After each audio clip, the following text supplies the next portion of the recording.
Olá, meus irmãos, a paz do Senhor, vosso em Cristo, João José Newton Silva.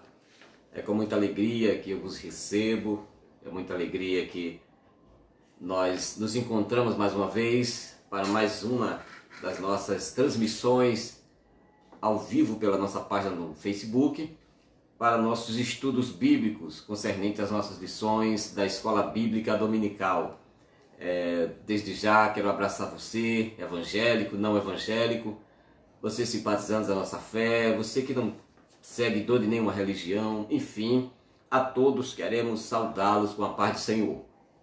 Estamos na nossa 7ª lição, que tem por título: O povo de Deus deve separar-se do mal. Você sabe que todas as nossas lições estão baseadas em um lema cujo autor descreve como os princípios divinos em tempos de crise, a reconstrução de Jerusalém e o avivamento espiritual como exemplos para os nossos dias. Este é o lema da nossos estudos e que tem discorrido algumas lições e já estamos aqui pelo menos na 7ª lição. Torno a explicar, seria a 8ª, mas por uma questão de cancelamento de um vídeo, nós estamos seguindo o cronograma. Portanto, estamos estudando a 7ª lição, que tem por título: o povo de Deus deve separar-se do mal. Lição do nosso 3º trimestre. Você já deu para entender que a palavra hoje em destaque é separação, né? O povo de Deus deve separar-se do mal. No original hebraico, a palavra kadosh, que é para santo, tem o mesmo significado da palavra separar, consagrar, dedicar. E no grego, que é a linguagem do Novo Testamento, é a palavra agios, que tem o mesmo sentido também, que é de separar, de consagrar, de dedicar-se, né, ao Senhor ou a algo, né? Então, a palavra hoje é separação. Deus, agora orientando o povo na volta do cativeiro, está exigindo do povo esta separação, esta santificação, né? Ou seja, está separado, certo? Do povo que havia ficado tanto em Judá como nas regiões vizinhas, que era de Samaria. Então nós vamos estudar essa lição: o povo de Deus deve separar-se do mal. Essa palavra deve aqui não é uma orientação apenas, mas acima de tudo uma exigência. Isso é um aspecto imperativo doutrinário da parte de Deus, para que todos aqueles que nele creem, que a ele desejam servir, devem atentar para essa verdade, para essa doutrina, para essa ordenança bíblica, que é a santificação ou a santidade do seu povo. Ele mesmo disse: sede santo, porque eu sou santo. Então, a palavra hoje fortemente destacada aqui é separação. O povo de Deus deve separar-se do mal. Mal aqui, mal com L, contrário de bem, né? Isso explica bem a ideia, né, de potestades, poderes, forças, domínios que influenciam sobre as práticas más, de mal com U, contrário de bom. Então, essas práticas más, certo? Elas são influenciadas, são manipuladas, né, por influências ou por poderes maus, com L, né? Então, nós aqui trazemos essa orientação para a igreja, que o povo de Deus deve separar-se do mal. Então, nessa lição nós vamos estudar pelo menos 3 grandes tópicos, 3 grandes valores para nossa identificação aqui. Primeiro é que Deus, em um momento histórico da vida de seu povo, estava exigindo que os repatriados judeus, aqueles que voltaram do cativeiro, que eles assumissem uma postura de separação.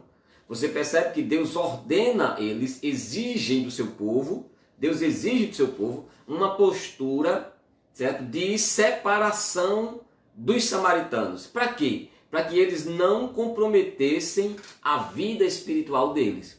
Então, o povo que agora voltava do cativeiro estava sendo exigido por Deus para que não se misturasse com os samaritanos. Os mesmos samaritanos que você viu nas lições passadas foram instrumentos de perseguição, foram instrumentos de paralisação da obra por 15 anos, foram instrumentos de influência maligna e mentirosa no meio do povo, certo? Então, tudo isso gera uma atenção de Deus ao orientar o seu povo a não se misturar com os samaritanos. O povo estava voltando do cativeiro e a primeira ordem de Deus foi: não se misturem com os samaritanos. Deus exigiu do povo essa postura de separação. Assim é conosco.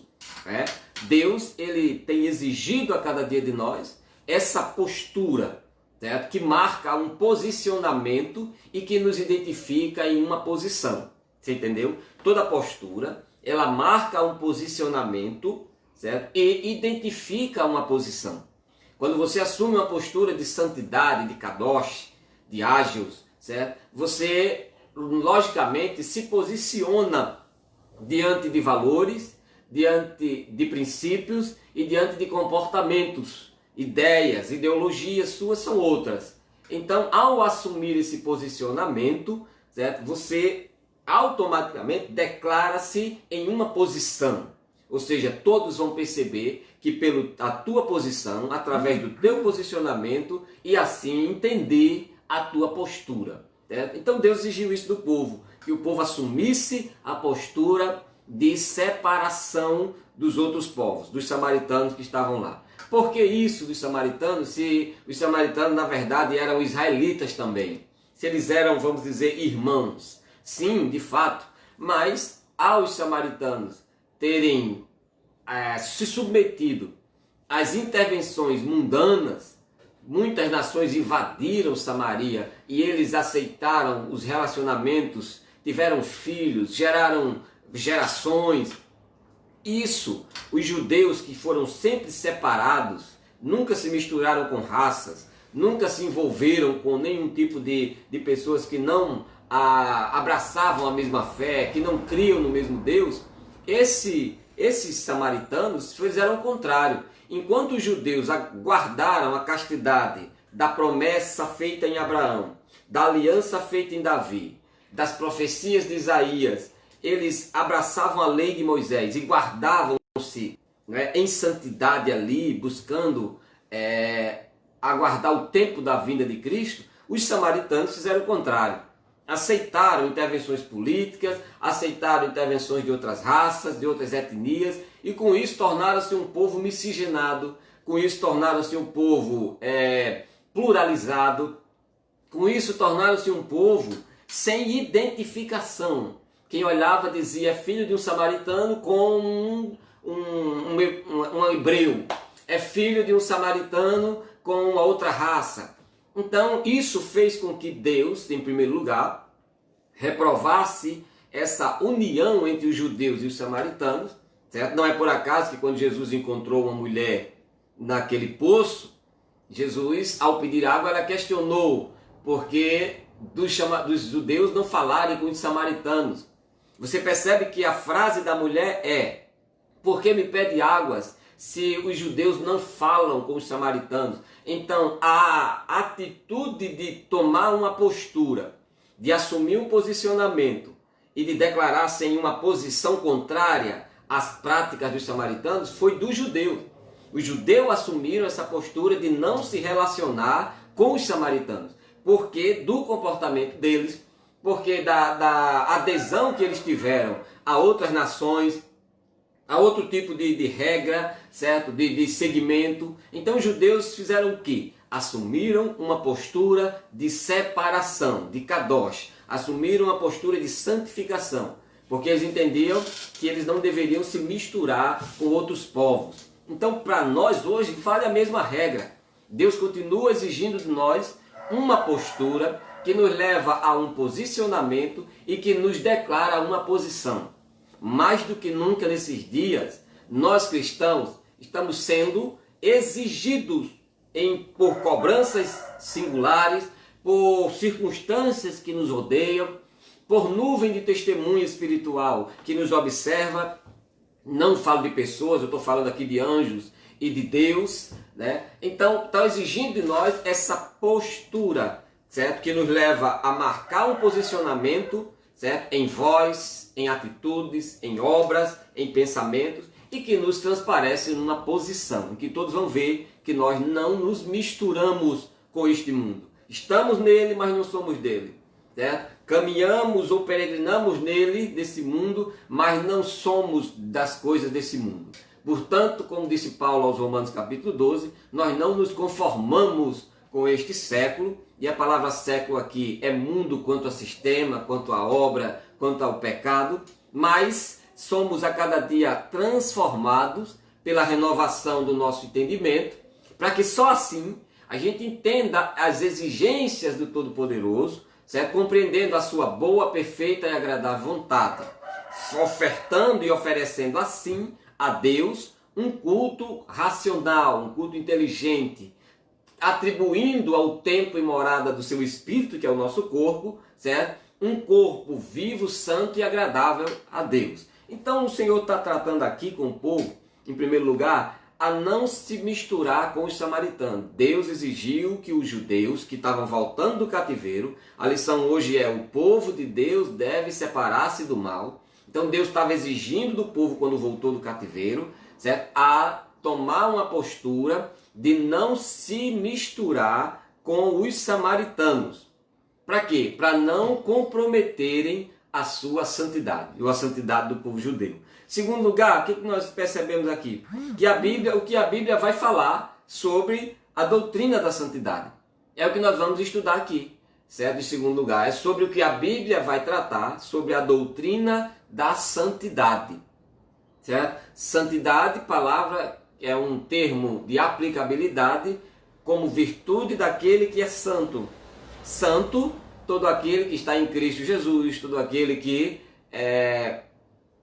abraça essa fé, crendo nela como regra de conduta, regra de vida, regra prática, moral, comportamental, psicológica. Então, o Senhor, em segundo lugar, nos ensina aqui nessa lição, certo?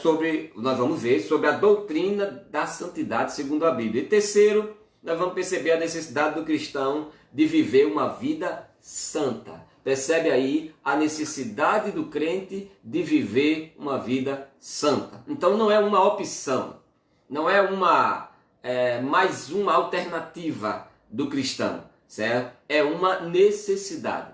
Quando a gente entende aquilo como uma necessidade, a gente entende como algo que é marcado sob o princípio da sobrevivência, certo? Aquilo marca o aspecto da sobrevivência, ou seja, se a gente não tiver, a gente vai terminar morrendo.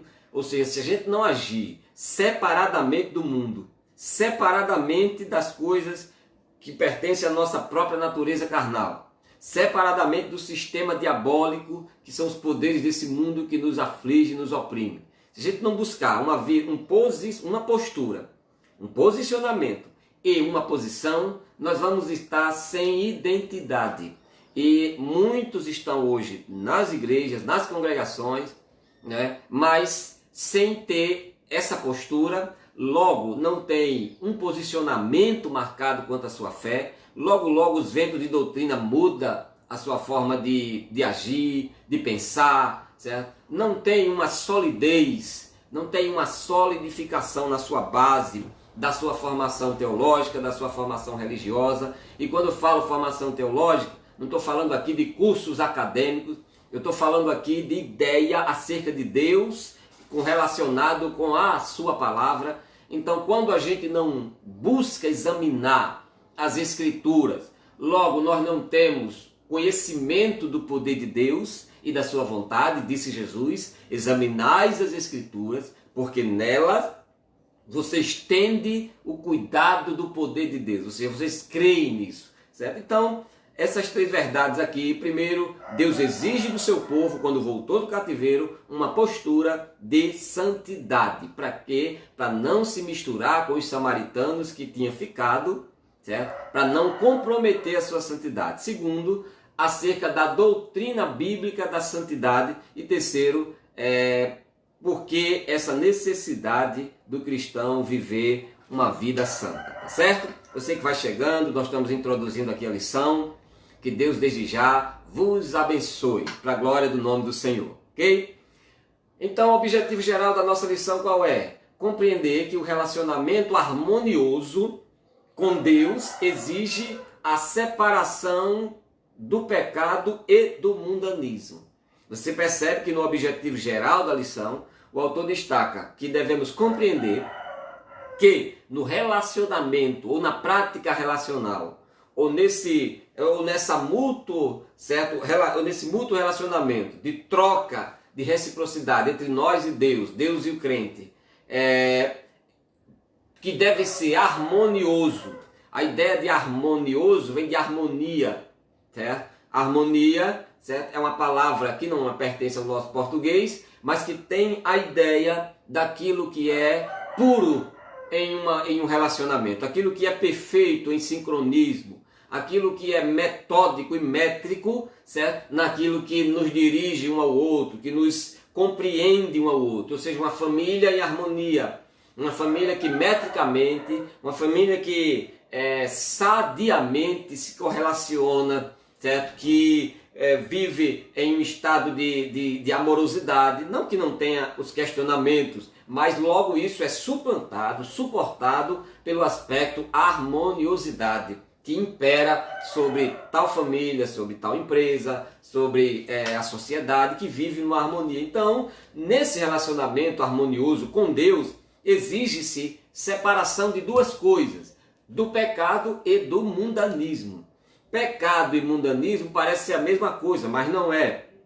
Pecado é a prática que leva o mundo a tornar-se um tipo pejorativo, certo? De atuação, de efeito. Daí a ideia de mundanismo, certo? Ou seja, aquilo que o mundo gera em si mesmo, compreendendo uma negatividade da sua função, do seu sistema, da sua regra. E isso, logicamente, influenciado pelo pecado. Então Deus está dizendo, no relacionamento harmonioso entre Deus e o crente, se exige uma separação, certo? Do pecado e do mundanismo. Porque às vezes você não se conforma com o pecado, não quer aquilo, mas você concorda.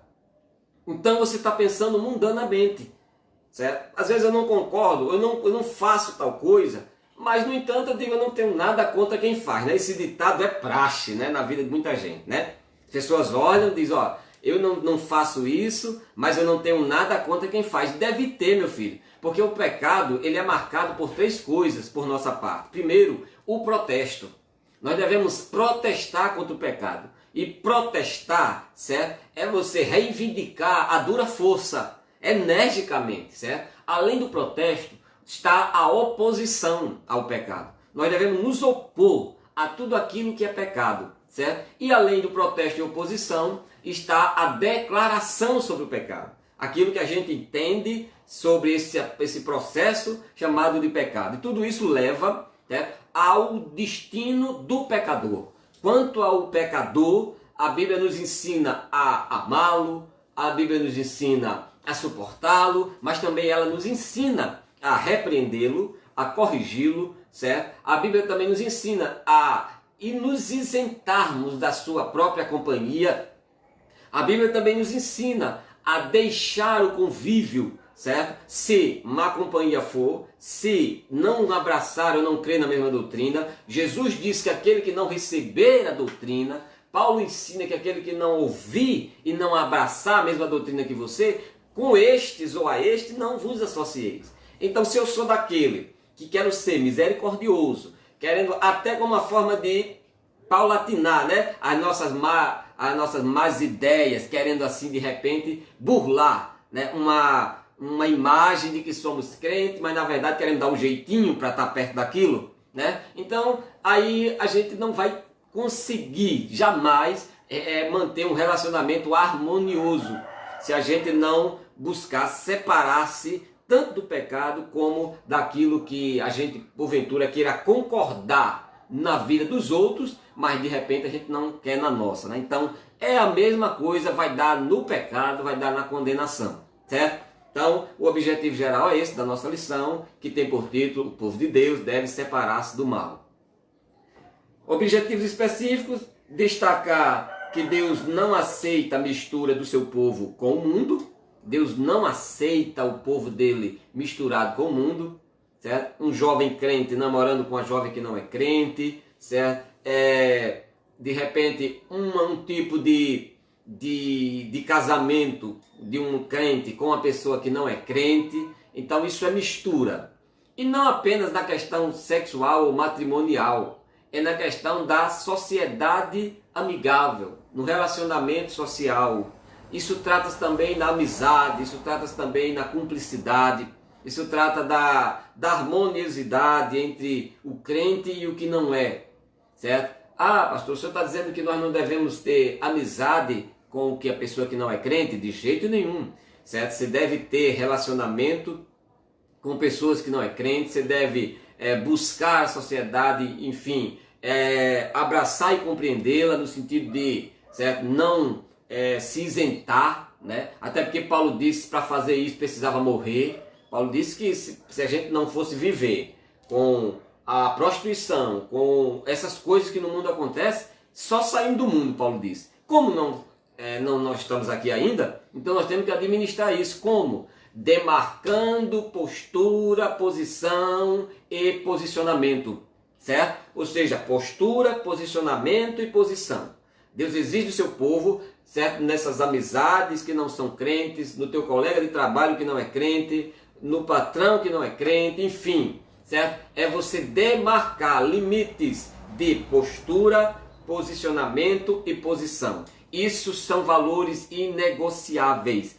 Se eu quero manter um relacionamento com Deus, eu preciso assumir uma postura, posicionamento e posição. Para quê? Para que eu limite, certo, os meus relacionamentos externos, tanto com familiares que não são crentes, quanto pessoas que não creem na mesma fé que nós. Isso chama-se santidade, certo? Às vezes pessoas conseguem desabafar, se relacionar com pessoas que não são crentes, mas não têm a iniciativa, certo, de buscar aconselhamento com uma pessoa que creia no mesmo Deus que ela, certo?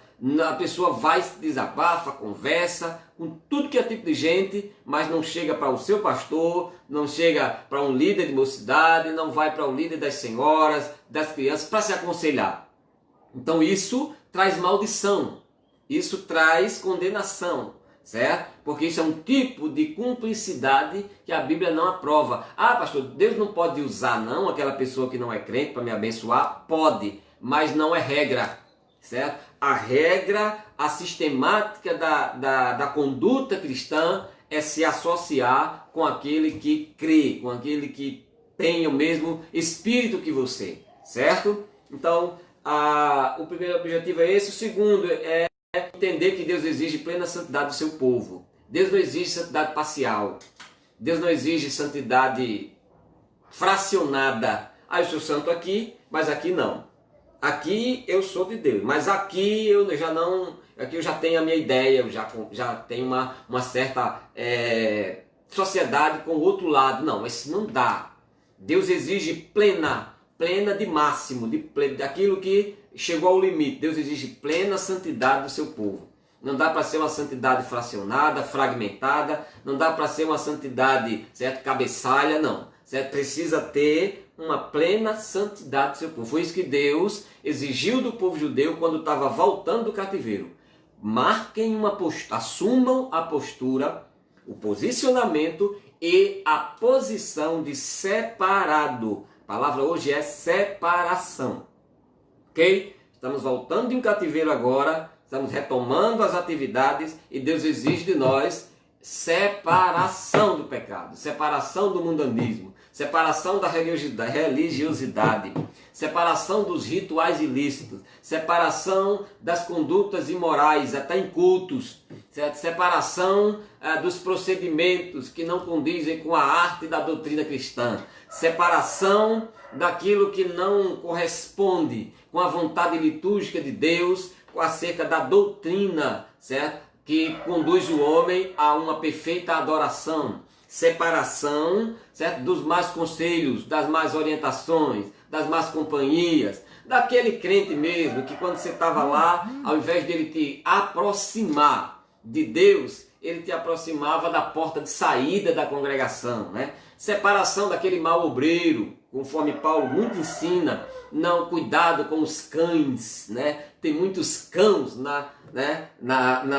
meio cristão, muitos falsos profetas, muitos falsos religiosos, que vêm aproveitando a oportunidade da tribuna para querer jogar a igreja contra o pastor, a mocidade contra o seu líder, as senhoras contra a sua liderança, certo? Esses cães que vivem introduzindo-se como os samaritanos fizeram, certo? E Deus disse, cuidado com os samaritanos que se introduzem no meio de vocês, mostrando interesse em ajudar, em querer ser, certo? Trazendo a ideia de que nós somos irmãos, mas na verdade não são, né? E Jesus disse, minha mãe, irmão, irmã e pai são aqueles que fazem a vontade de Deus, certo?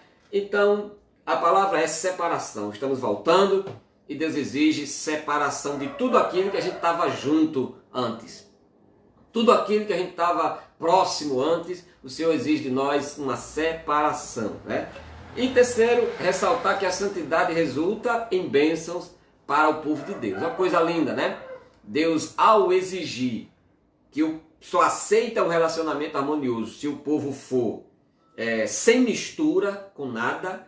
Segundo, ao Deus exigir que o povo deve ser plenamente santo, sem divisão, sem separação de uma coisa aqui e outra não, certo? Santo aqui, santo ali não, certo? Não, jamais. Agora Deus diz que a santidade resulta em bênçãos. É isso que nós vamos ver, certo? A partir de agora. O texto áureo da nossa lição, certo? Pelo que saí do meio deles e apartai-vos, diz o Senhor, e não toqueis nada imundo, e eu vos recebereis. Você vê as três ordens de Deus aqui, em 2 Coríntios 6,17, Deus diz, saia do meio deles, apartai-vos deles, não toqueis em nada imundo, e eu vos receberei. Deus só vai nos receber se a gente procurar viver uma vida, certo? De longitude, né? Ou seja, de estarmos longe, separados. A primeira ordem é saia do meio deles. Não é querer tirar eles do meio, é sair do meio, né? E a ideia de sair do meio não é que eu vou sair da minha congregação para fulano ficar. Não. Sair do meio, meio aqui, certo? Implica em bojo. Bojo é a ideia de mesmo pensamento, de mesmo comportamento, de companhia, certo? De trajetória, de segmento. A ordem de Deus é saia desse meio, dessas conversações, saia do meio dessas ideias, certo? Saia do meio desse contexto, certo?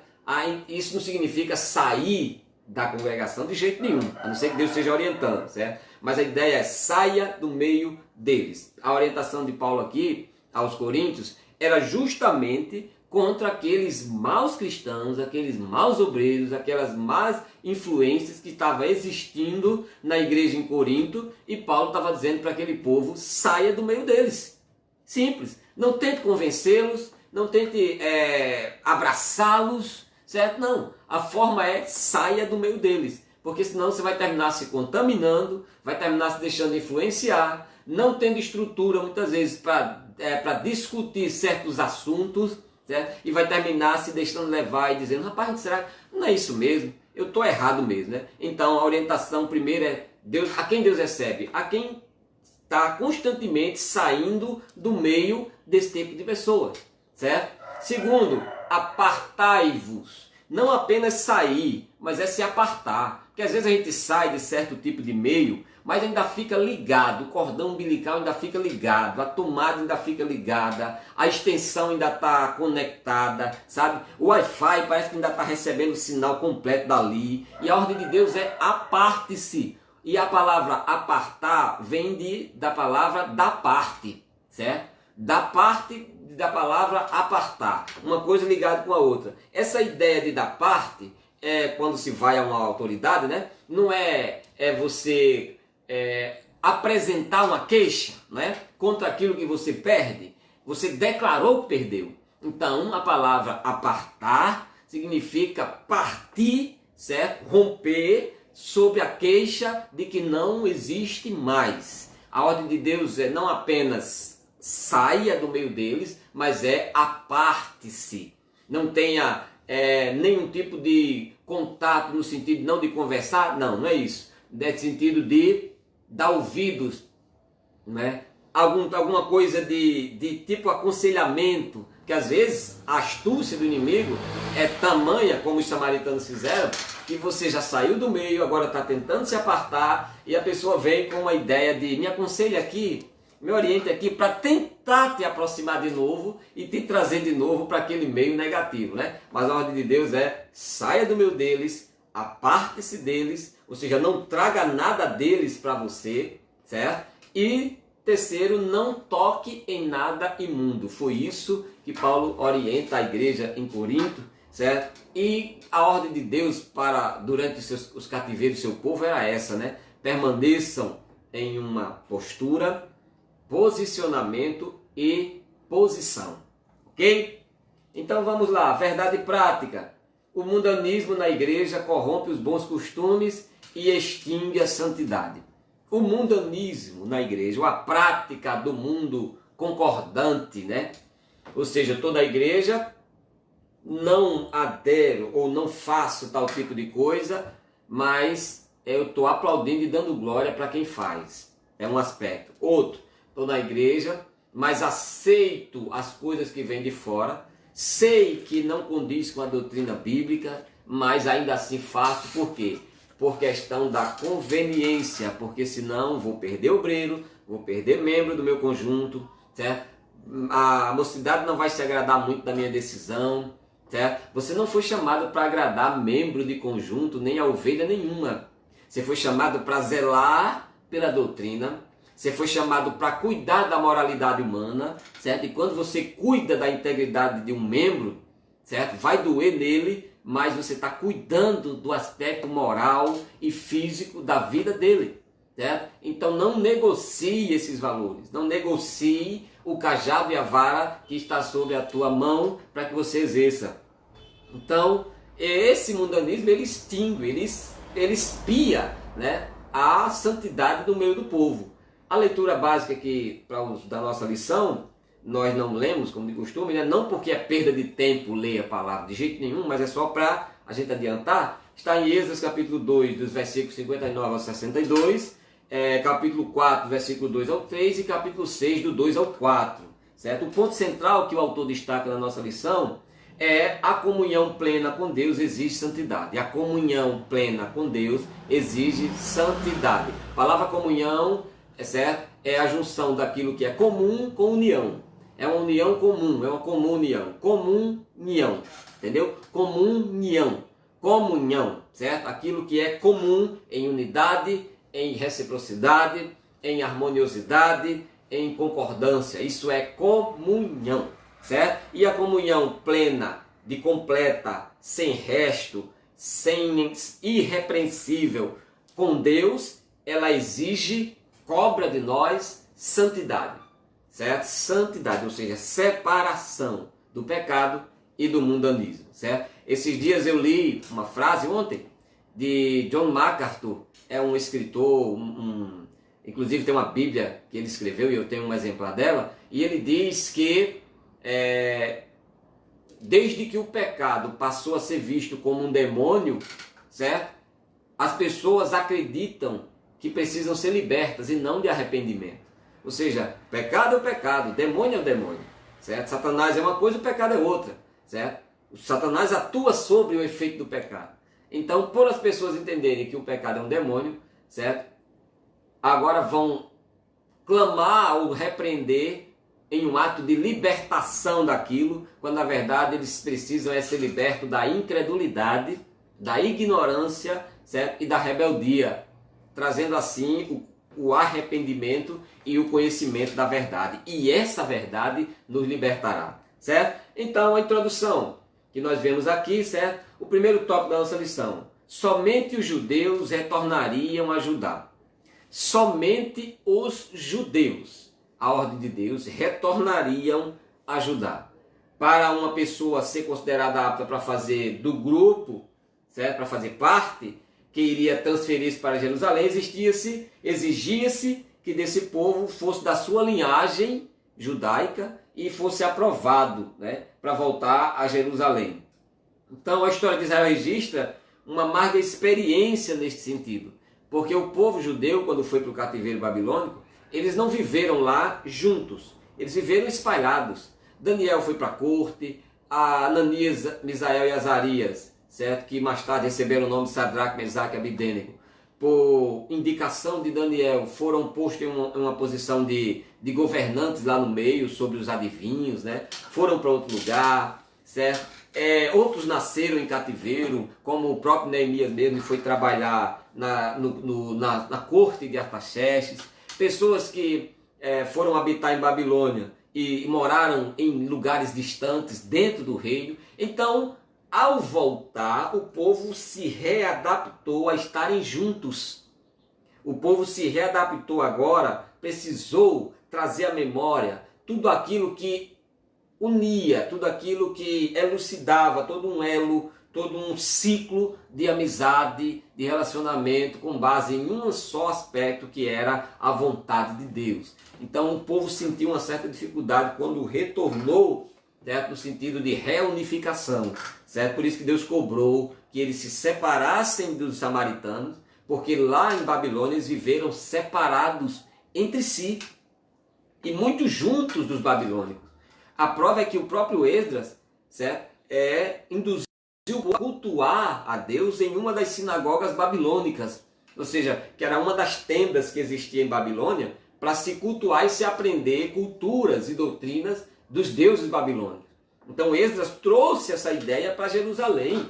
Até o próprio Esdras, que era o escriba na lei, que era um homem versado nas escrituras, ele trouxe essa ideia de Babilônia, acostumou o povo a isso, levou para Jerusalém, e nos dias de Jesus estava lá a sinagoga dos judeus. Por quê? Porque havia as sinagogas dos babilônicos. E agora criou-se a sinagoga do judeu, certo? A sinagoga do judeu. E Jesus entrou lá e ensinou, enfim, certo? Isso tudo dentro de um contexto histórico. Então, qual é essa origem que Deus tanto exigiu que não se misturasse com os samaritanos? Por que de tanta ordem? Certo? Depois do reinado de Salomão, o povo de Israel, ou seja, as 12 tribos, se dividiu, né? Gerou-se aí reino do norte e reino do sul. Samaria, reino do norte, capital Israel, reino do norte, capital Samaria. Reino do sul, Judá, capital Jerusalém. Então esse reino foi dividido. Com isso o povo passou a ser 2 reinos após essa historicidade. Certo? Os samaritanos eram um povo mestiço, né? Como nós dizemos, formado por mistura de israelitas com outros povos. Isso era abominável, gente, aos olhos de Deus. O povo de Deus se misturar com outros povos, certo? O povo de Deus tendo relacionamento íntimo, cúmplice, certo? Com outros povos, certo? E continua sendo abominável aos olhos de Deus, continua sendo reprovável, repugnado, continua o aspecto da passividade de réu, todo aquele que assim procede, certo? E trazendo mais para o aspecto mais amplo, certo? Novamente digo, não se refere só à questão de sexualidade, ou de casamento, ou de namoro, certo? Torno a dizer, Deus abre os nossos olhos quanto à separação para aquele aconchego que muitas vezes a gente está tendo com pessoas que não têm a mesma fé que nós. Ah, mas é uma pessoa boa, é uma pessoa assim que eu conheço, mas não tem o mesmo espírito que você, santinha. Não tem o mesmo espírito que você, meu santo, certo? Então precisa se marcar postura, posicionamento e posição, certo? Para não andar, certo? Conforme a astuciosidade de uma pessoa dessa, que na sua inocência o diabo manipula os interesses para querer te levar, e aí está a razão de muita falência durante esse tempo. Como aconteceu com os judeus em Babilônia, muitos se renderam às cumplicidades, às amizades dos babilônicos e assim não voltaram para sua terra. Por quê? Porque se deixaram levar pelas influências dos babilônios. Não guardaram a postura, o posicionamento e a posição. Não guardaram e muitos se desviaram lá dentro. E hoje, muitos estão sendo entregues, certo? Às amizades desse mundo, aos aconselhamentos. Muitos aproveitaram para não continuar mais, outros para nem começarem. Alguém estava até pensando em, eu vou, a partir de hoje, ser um cristão. Mas veio isso, ó, bem na hora, e aí tirou a ideia, o desejo, a disposição. Outros estavam no começo e agora sem aquela assistência, porque afinal, né, é praticamente impossível dar toda aquela assistência. Mesmo com a cobertura das orações, Deus não está sendo injusto, né? Certo? Mas no comecinho da carreira, as forças desvaneceram e pararam. Outros que já estavam há muito tempo na carreira, por alguma insatisfação, por questionamentos diversos que eles entenderam no meio da sua congregação, aproveitaram o ritmo, certo, maligno que está acontecendo, para de repente se mostrar insatisfeito e protestando contra aquilo, e a solução foi: vou sair. E saindo das portas daquela congregação, não acertou mais com nenhuma porta, porque na verdade o interesse do diabo era esse, né? O interesse do diabo não é tirar você de uma congregação para outra, é ao você sair das portas daquela, você não acertar com porta mais nenhuma, certo? Esse é o real interesse de Satanás, certo? Então, Deus exigia isso do seu povo, certo? Quanto à natureza dos samaritanos, o escritor sagrado se refere aos samaritanos como adversários do povo de Deus. Você percebe que os samaritanos eram adversários, opositores. E Deus disse: ó, vocês vão voltar para a terra para construir, edificar, reconstruir, mas não se misturem com os samaritanos, porque eles são vossos adversários. Pelo povo estranho ter se introduzido no meio dos samaritanos, gerou um sangue impuro, gerou uma nação impura, gerou um reinado impuro. Todos os reis de Samaria, todos eles foram reprovados por Deus, certo? Em suas condutas, em seus princípios. Todavia, Deus sempre levantou profeta para corrigir Samaria, para apontar o erro de Samaria e para dar livramento, certo, a Samaria. Quem não lembra os 7 anos do segundo cativeiro que Samaria sofreu, em que Eliseu estava nessa época profetizando naquelas regiões, né? E teve vitória, depois de 7 anos de fome, certo? Então, a proposta dos samaritanos era oferecer ajuda na construção, na reconstrução, né? E tinha aparentemente uma aparência de piedade, o que os judeus rejeitaram firmemente. Êxodo capítulo 4, versículo 3 nos ensina que os judeus, eles permaneceram na sua postura, no seu posicionamento, na sua posição de rejeitar o pecado e o mundanismo, de rejeitar aqueles que não estavam caminhando no mesmo projeto, na mesma proposta de Deus para a vida deles, tá? Então eles rejeitaram, bateram contra, certo, aqueles que não abraçavam a mesma fé. É como capítulo 2 do Apocalipse, quando trata da igreja de Esmirna, em que um dos elogios que Deus faz àquela igreja é que eles resistiram àqueles que diziam ser judeus, mas não eram, certo? Ou seja, aqueles que diziam ser crentes, mas não eram. Então eles não foram abraçando, dando jeitinho, né? Porque ele se vestia bem, porque era amiguinho, porque tinha uma palavra boa, porque sempre tinha uma palavra de elogio, né? Eles não foram nessa conversinha. Eles entendiam que aqueles não eram, se diziam ser, mas não eram, parecia, mas não eram, né? E aí eles resistiram firme, certo? Bateram firme mesmo contra esse tipo de conduta e de prática, certo? Perderam amizade por conta disso, perderam sociedade por conta disso, mas ganharam o reino, ganharam a coroa, certo? É isso que Deus está exigindo de nós, que todo processo de separação exige perda, não é assim? Certo? Se separa, exige perda, não exige divisão de bens, exige perda total, tá certo?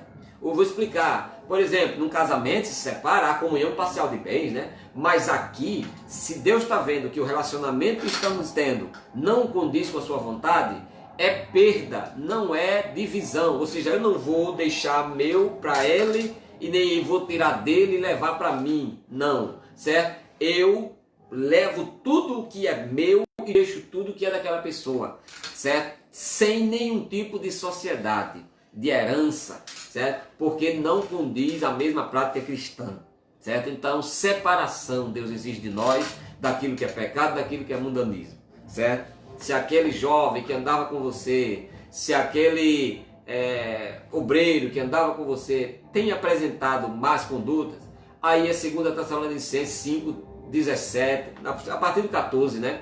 Quando Paulo vai ensinar, certo? Note aquele que anda contrário à doutrina, não se associe com ele, corrija-o como irmão e não tenha como inimigo. Tá 4 conselhos que Paulo dá.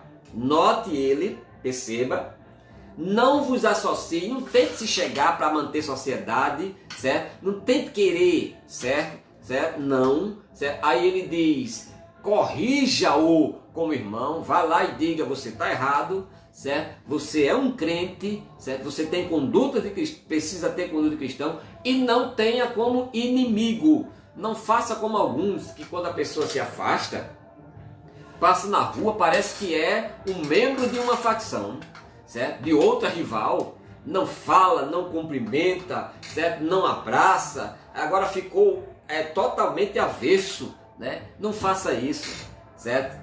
Não faça isso, porque na parábola do samaritano, do bom samaritano, né? O de Samaria assumiu uma postura diferente, né? O samaritano ali assume uma posição, uma postura e um posicionamento, né? De ajudar aquele a que ninguém fazia porque estava caído, né? Então não faça isso, né? Certo? O Senhor nos chamou para acolher. Teu nome é Abacuque, abraçar, certo? Então, a gente percebe aqui, segundo tópico da nossa lição, os judeus não aceitaram se misturar ou a ajuda dos samaritanos. Os judeus não aceitaram a ajuda dos samaritanos, certo? Quem eram os samaritanos? A gente está falando aqui, certo? Eles não aceitaram. Eles entenderam que pela estrutura espiritual dos samaritanos, pelo convívio e conduta dos samaritanos, eles disseram não dá certo uma ajuda como essa, porque é um povo que não crê no mesmo Deus, é um povo que está buscando, certo? Um envolvimento contrário com os segundos interesses, então eles rejeitaram. Isso mostra que nem toda ajuda é bem-vinda, certo? Porque o inimigo muitas vezes vai se mostrar solícito, vai se mostrar usando pessoas. Vai lá, diga que você é da mesma igreja, você é de lá. Diga que você já trabalhou com isso, que tem conhecimento nisso. Diga que você é uma pessoa, um jovem que tem uma experiência nessa área e que pode aconselhar o outro lá, certo? Vá lá, se aproxime daquele colega de trabalho, daquele aluno, certo? Jovem, se aproxime daquela jovem, diga para ela que você tem uma palavra boa. Isso tudo é astúcia, tá? Que o Espírito vem nos mostrando e dizendo, rejeite, não aceite essa ajuda. Mas não é ajuda, certo? Mais vale atravessar um vale no processo da solidão do que, certo, mergulhar em mananciais ilusórios, exposto no meio do deserto, cavado por mãos que não adoram e nem creem em Deus. Guarde isso, viu? Certo? Então os samaritanos procuraram apresentar ou aparentar-se com os judeus, casaram com as filhas dos judeus, olha só, deram filhas aos judeus em casamento, alguns caíram nessa armadilha. Alguns judeus, com astúcia de samaritano, até casaram com samaritanos. Êxodo 9, do 1 ao 2. Este assunto é tão sério e importante que merece um estudo em separado, né? O autor coloca aqui. Verdade, merece um assunto separado, certo? Que a gente pode estudar depois. Então, os judeus, muitos resistiram à ajuda dos samaritanos, mas outros, certo? Até casaram-se com os samaritanos. Judeus que voltaram do cativeiro e se deram agora à desobediência rebelde, certo? De até casar com os samaritanos, deram filhos a eles e mais. Ao casarem com eles e derem filhos, fizeram os samaritanos como parte do seu povo. Coisa que Deus tinha dito, separem-se, aparte-se, não toquem nada imundo e eu vos receberei.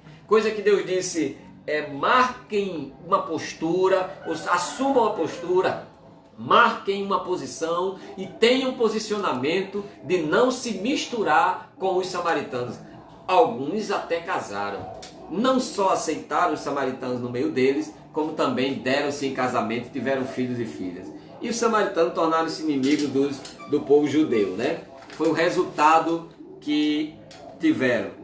Motivos da separação entre os samaritanos e judeus. A separação foi por motivo étnico, né?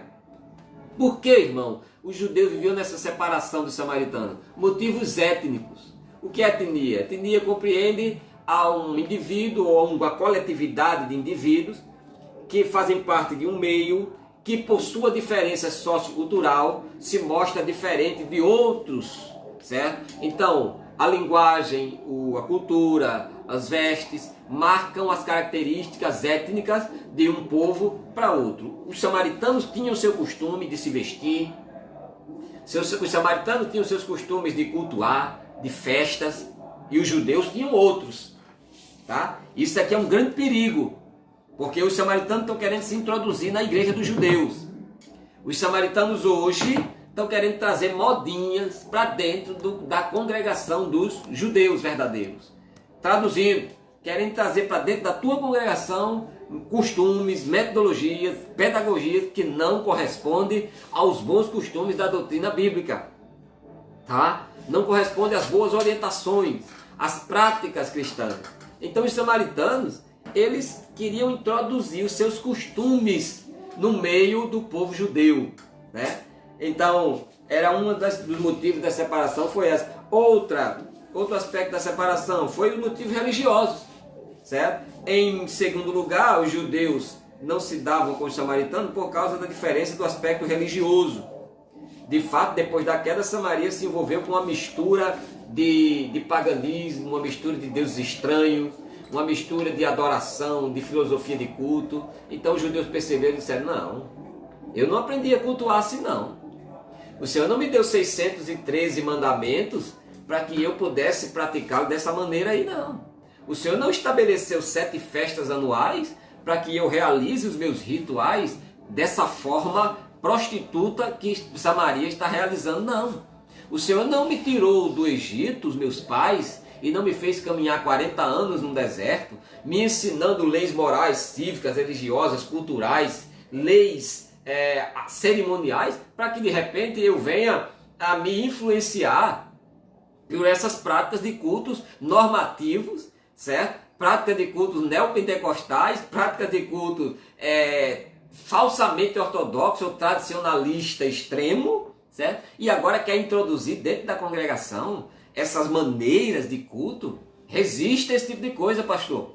Resiste a esse tipo de coisa, líder de mocidade, de novos convertidos principalmente, né? De mocidade em extremo mesmo, porque há essa busca por novicidade, né? Há essa busca por novidade, certo? Então, o reino de Deus é feijão com arroz, certo? O reino de Deus é quadrado, certo? O reino de Deus, as paredes não são redondas, o formato não é redondo, a cidade celestial, ela não é feita em redoma, certo? Ela é feita no quadrado, certo? Em espessuras grossas. Ou seja, em que eu traduzo tudo isso? O reino de Deus, certo? Ele é rígido, ele é tradicional no sentido que compreende a vontade de Deus e não aceita nada que venha se agregar, influenciar, trazendo coisas opcionais, coisas de repente, vamos dizer assim, alternativas, para querer dar algum tipo de imagem atraente, para querer dar algum tipo de efeito produtivo negativo. O evangelho é suficiente para que a igreja se mantenha de pé, a doutrina seja validada, certo? E o cristianismo seja confirmado, ponto. E não existe mais nada de regra, nem de filosofia, nem de nada, nem de ideologias que venham para dentro da igreja do Senhor, não. Entendeu? Então não aceite a prática do culto é feijão com arroz. O que é isso, pastor? Esse negócio de feijão com arroz, certo? Certo, a ideia, certo, de que a simplicidade e ao mesmo tempo a complexidade revela ativa da palavra de Deus, ela deve existir sempre no nosso meio. Nada de correlacionamento, nada de não, vamos procurar saber o que tem ali para a gente trazer para cá. Não vamos procurar como é que a igreja não sei de que está fazendo para a gente trazer para cá, certo? A igreja santa de Jesus, ela tem o seu padrão único, certo? A igreja santa separada, ela tem um padrão único, e esse padrão é suficiente, esse padrão é espiritual, certo? E esse padrão é eterno, viu? Deus estabeleceu, ok? Então, por que os samaritanos separaram dos judeus e um separou do outro, né? Por que essa separação foi por motivos políticos também? Quando os judeus voltaram do cativeiro babilônico, eles receberam a permissão para construir o templo. Você viu isso, né? E os muros da cidade. Inicialmente, os samaritanos se apresentaram para ajudar, né? Eles se apresentaram a Zorobabel querendo ajudar, lógico, né? Querendo se introduzir. Eles se apresentaram querendo ajudar, certo? Mas quando tiveram sua ajuda negada, quando receberam não, então tão logo começou a eles se desfazerem, né? Quando tiveram a sua ajuda negada, certo? Tão logo eles começaram a fazer grande oposição contra os judeus e atrasaram a obra, e você sabe, 15 anos, né? Também quando Neemias começou a construir os muros, um desses maiores opositores, que foi o Sambalate, certo? Esse era governador de Samaria, certo? Governador de Samaria na época. Então você vê, né? Mandaram o povo foi negado. Agora veio o próprio governador Sambalate para querer impedir com a sua influência política a construção, certo? Dos muros. Só que Neemias, que também era um homem que entendia, certo? De governabilidade, sabia o que nós falamos na outra aula, sabia a importância do conjunto, sabia a importância da unidade, certo?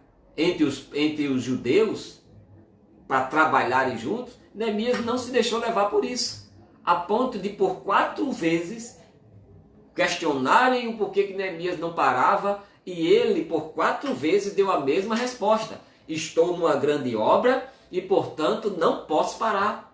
E quando quiseram questionar até em tipo de ameaça, Neemias diz daquele famoso texto 2:21 de Neemias, ele diz: olhe, não necessitamos de te responder sobre este negócio, certo? Todavia, 2 verdades eu te digo, ele disse ali, né? Ele disse: uma, do Deus dos céus é que nos fará prosperar. Segundo, nós, os seus servos, nos levantaremos e faremos a obra. E terceiro, né? E vocês não têm nem parte, nem memória nesse negócio.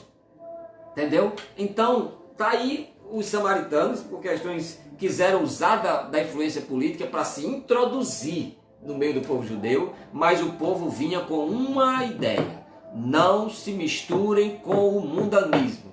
Se separem, saia do meio deles, não toquem nada imundo, se apartem, porque eu recebo vocês, disse o Senhor. Então, se separem da prática mundana, porque a influência religiosa, a influência política, a influência étnica, certo? E tem mais uma, né? A influência moral, é o que nós vamos ver agora, tem tentado introduzir no nosso meio a ponto de nos fazer partícipe das suas mesmas regras, das suas mesmas condutas. Mas resista a tudo isso, certo? Não tenhas medo, né, de, meu departamento, se eu fizer isso, ele vai sair. Aqui, se eu fizer isso, o obreiro vai embora, certo? Aqui, se eu fizer isso, não vai dar certo, certo? Zele pela doutrina, pela moralidade, pela ética cristã, e você vai ver que Deus é quem supre suas necessidades, ok? Então, outro motivo foi a separação de motivos morais. A rivalidade entre os judeus e os samaritanos aumentou ainda mais quando Esdras e Neemias procuraram enfatizar o zelo pela pureza. Quando começou a abordar a santidade, os samaritanos não eram santos, e logo aquilo que é imundo não tem parte com o santo, aquilo que é justo não tem parte com o injusto, e logo percebeu-se a diferença. Diferença marcada pela obediência que eles não tinham quando se submeteram a obedecer, não quiseram. Isso é a prova do crente, viu? Crente que não é submisso, obediente, pacífico, certo? Humilde ao ser injustiçado e suportar a injustiça e ainda assim prosseguir, esse não serve para estar com você, viu? Esse não serve para caminhar com você, certo? Então, os samaritanos se revelaram quando chegou nesse aspecto. Não quiseram ser humildes e obedecer ordem, não quiseram mudar sua forma de pensar, apenas as práticas estavam inicialmente concordantes, mas o pensamento era lá na frente mudar. Então, esses estavam sendo reprovados, certo? A separação entre os samaritanos e judeus é a ilustração de santidade, certo? A ilustração de santidade. Não há outra maior que marque essa ilustração entre santidade. Judeu e samaritano. Judeu e samaritano, judeu e gentil, certo? É um tipo de crente no meio de quem é gentil e no meio de quem era um irmão desviado. Um falso crente. Um crente de aparência, certo? Você pega o judeu e coloca aqui. Aí de um lado está os gentios, nações pagãs. O judeu já tinha que resistir. Do outro está os samaritanos, é aquele falso crente, é aquele que se diz ser, mas não é. É aquele que vem só para destruir, para acabar. Que desobedeceu por rebeldia e agora está fazendo de tudo para levar você também para lá, certo? Está no meio da congregação, está sentado do teu lado, está no púlpito da igreja, no altar, está até pregando, cantando, dirigindo, mas quer levar para um lado contrário. Então, o maior aspecto pivô de santidade em termos de resistência e de ilustração está nessa figura entre judeu e gentil, judeu e samaritano, certo? No Velho Testamento, judeu e samaritano, que eram aqueles que tinham se apartado, né? Certo? No Novo Testamento, o Senhor traz a abordagem os gentios, né? Orientando ainda Jesus ao povo a não se misturar em aldeia de samaritano, em aldeia de povo que não eram cristão, certo? Que não estavam seguindo a Cristo, e ao mesmo tempo ter que resistir ao mundo que vinha influenciando os judeus. Então, gente, isso aqui é uma ilustração para nós, para que a gente resista o falso crente, para que a gente se separe daquele que se diz ser, mas não é, certo? Que se veste de uma cobertura, mas não do Espírito de Deus. E a ordem de Deus ao voltar do cativeiro exige de nós uma postura que marca um posicionamento e que revela uma posição, certo? Então tenhamos postura, certo? Para que possamos marcar um posicionamento. Quando olhar para você, diga, não, aquele ali, o posicionamento dele é outro. Aquela ali, a postura dela é outra. Aquela ali, a posição dela, a gente já vê que não adianta nem falar isso com ela. Não adianta nem comentar com o irmão fulano, porque a posição dele é outra, a postura dele é outra, certo? Ou glória a Deus, ou o posicionamento dele é outro. Deixa ele para lá, né? Não vamos nem pedir a orientação dele, não. Entendeu? Certo? Então, Deus exige isso do seu povo nessa retomada, para que não se misture com os samaritanos, ou seja, os falsos crentes, certo? E sendo assim, comprometam a sua santidade, certo? Então, de acordo com as escrituras sagradas, santidade tem dois sentidos básicos, né? O primeiro é a separação do mal, certo? Do pecado, e segundo é a dedicação total, plena a Deus, certo? A gente percebe aqui que exclusivamente para Deus, como fez o apóstolo Paulo, separando-se para Deus, certo? A gente pode notar alguns aspectos da santidade, que é a palavra-chave aqui, santidade. Deus exigiu do seu povo, ao voltar do cativeiro, a retomar as suas atividades, exigiu santidade, certo? E o primeiro aspecto aqui que a gente pode ter de estudar é: santidade é uma ordem divina. Santidade não é uma sugestão, não é apenas uma orientação. Santidade é uma ordem divina. Se uma ordem de um rei, ela já é irrevogável, se a ordem de um estadista, no sentido da monarquia, ela já é irrevogável, que dirá uma ordem divina, uma ordem de Deus, não é? Então, certo? Sendo Deus santo, exige de seus filhos a santificação. Está em Levítico 11:4, Levítico 19:12, certo? Então, daquilo que é impuro, certo? E uma consagração ao que é puro. Então a ordem diante de Deus é para que seja santo nos aspectos de exigir separação daquilo que é impuro e uma consagração àquilo que é puro. Não basta só você deixar o pecado, é preciso se consagrar ao que é santo, entendeu? Não basta só deixar de fazer aquilo. Eu fazia, não faço mais, nem precisei ir para a igreja. Eu fazia, não faço mais, nem precisei ser crente. Vá nessa ilusão. A ordem de Deus é: deixe o que é impuro e se consagre ao que é puro.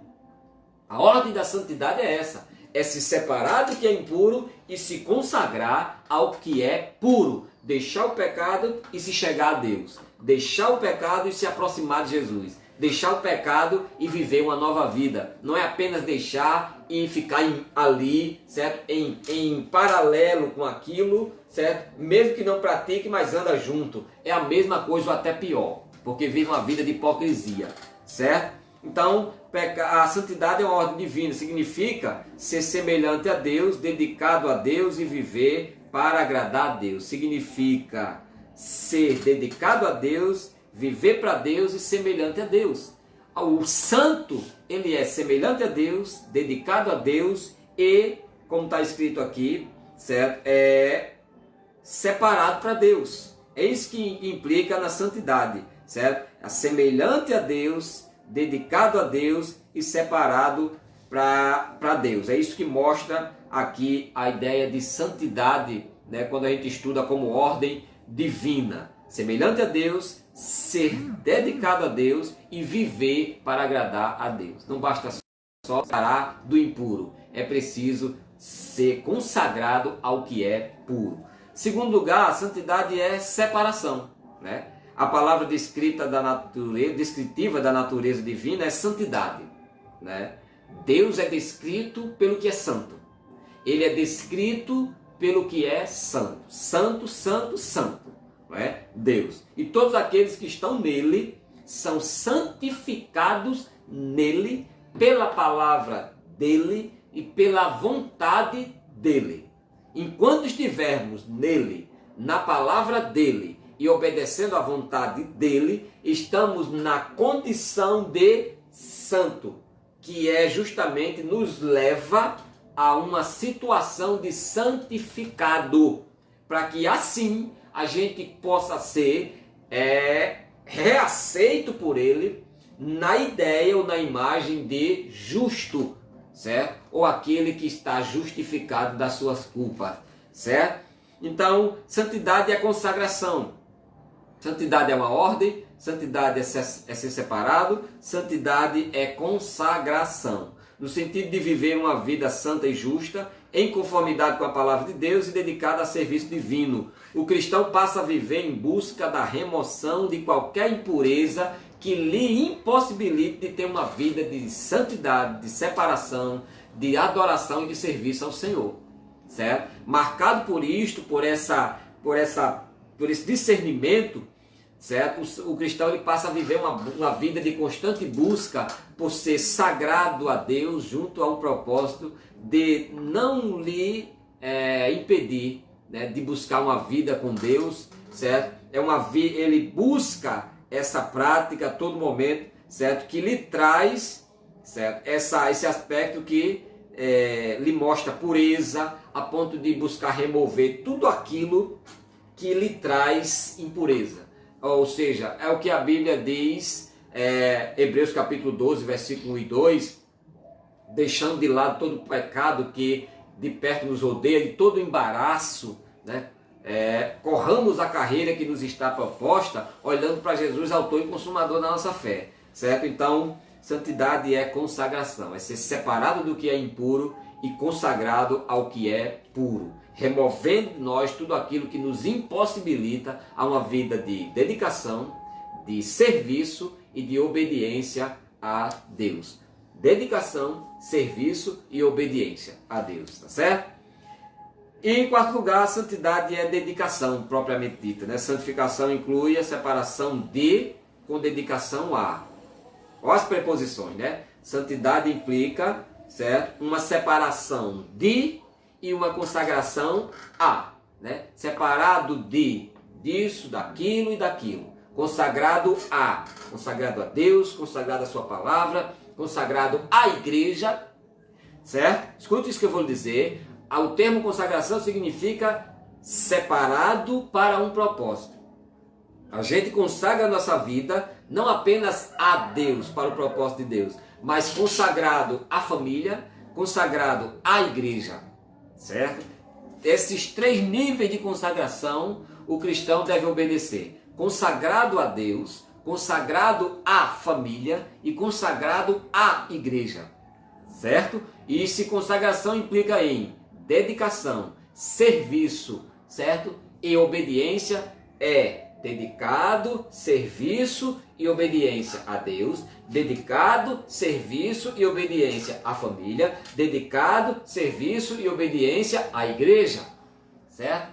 Consagrado a Deus, consagrado à família, consagrado à igreja, tá certo? Guarde bem essa instrução. E por fim, santidade é purificação. Embora o sentimento primordial de santo seja separação para o serviço, inclui também a ideia de purificar. Não apenas servir,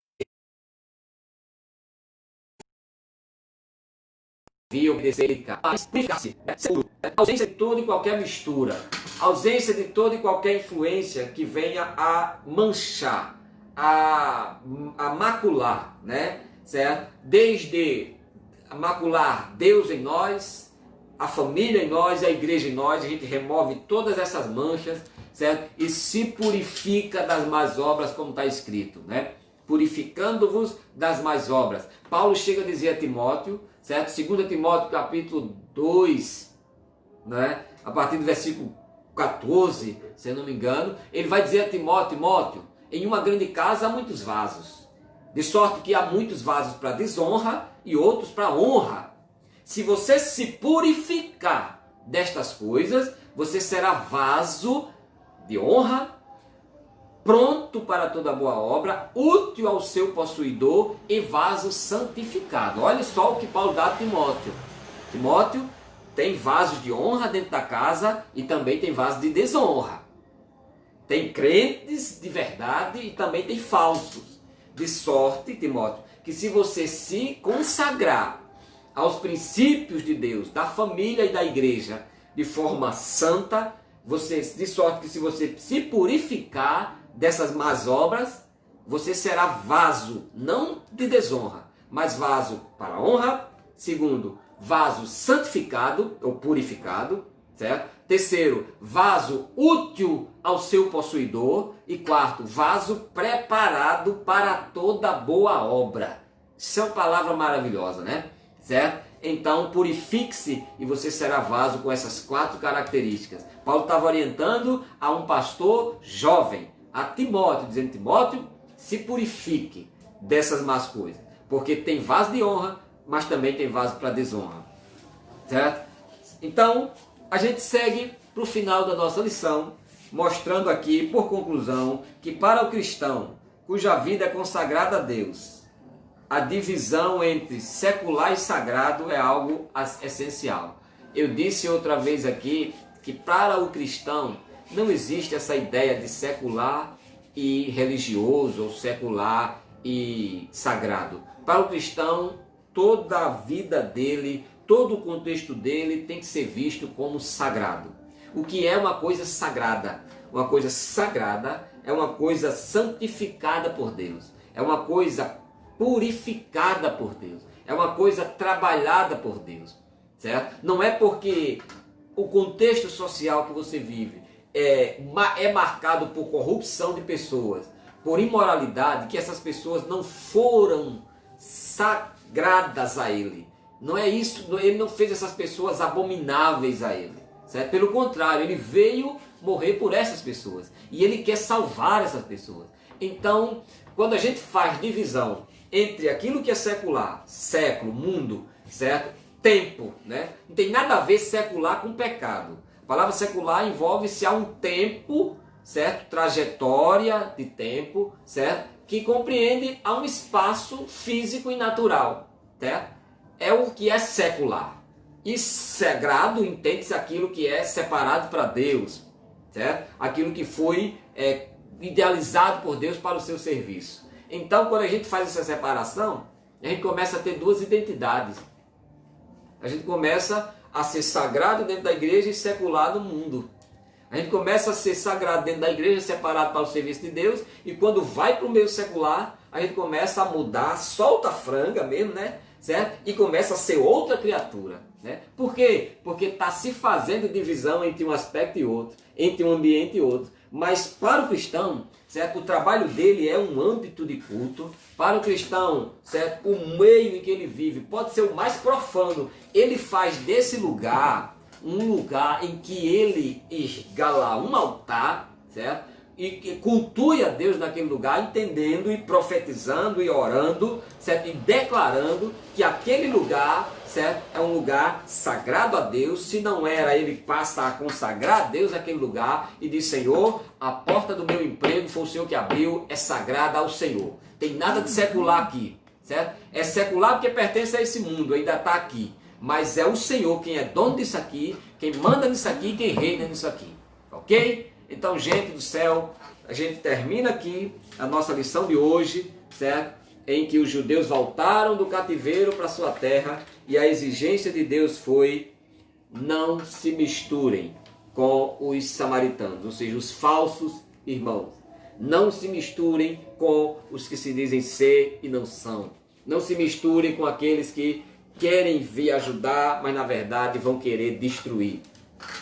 Ele disse: tenham ou assumam a postura de não se misturar com os samaritanos, para que não comprometam a santidade de vocês, certo? Então, vimos aqui que o povo de Deus deve separar-se de todo o mal, tá certo? Então, Deus em Cristo Jesus vos abençoe, o Senhor vos conceda uma nova oportunidade de retomada, de reconstrução, certo? E sempre marcado por essas três palavras: postura, que leva a um posicionamento e que te declara em uma posição diante de todos. Deus abençoe. O vídeo vai estar armazenado no nosso YouTube, Josenilton Silva, vai estar deixado aqui no nosso Facebook. Compartilhe, partilhe essa mensagem, leve outros ao conhecimento de Deus e sejam separados de todo o mal. Que Deus abençoe, vosso em Cristo, irmão Josenilton Silva. A paz do Senhor.